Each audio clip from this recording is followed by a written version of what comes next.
Okay, so Of Horses and Men, which was the unsuccessful Icelandic entry for the Academy Award. It's not called foreign language film, but that's what people refer to it as. It's the film not in the English language category. So the directorial feature debut from actor turned director Benedict Erlingsson.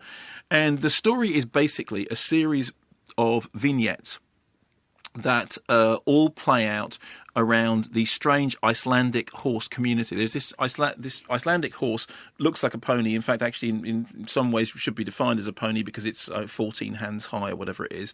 But they're very clear that it is actually a horse. It has a very unusual gait.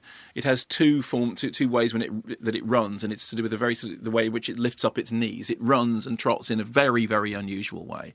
And the drama is basically set around these vignettes of humans and their horses and the strangeness of both of them. It's kind of like Norman Thelwell, but from Iceland, and also with a much darker edge. So at the beginning, we have a sort of rather hoity local man who has this blonde horse, this white horse of which he is particularly proud, and he is seen riding it very proudly, and it has this wonderful gait, and everyone's very, very impressed until it meets a stallion, and the inevitable happens. The next thing, what is the inevitable? Well, the inevitable happens with a stallion and a mare.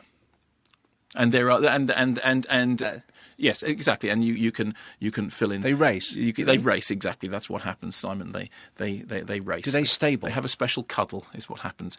And then the rest of the film plays out with these strange, sort of odd, darkly. I mean, sometimes rather cruel. I have to say. Certainly, one of the recurrent things about the film is you keep getting this vision of the central human characters reflected in the eyes of the horses themselves, and it's. I mean, it's not soft. It's not gentle. It has a very tough, very dry sense of humour.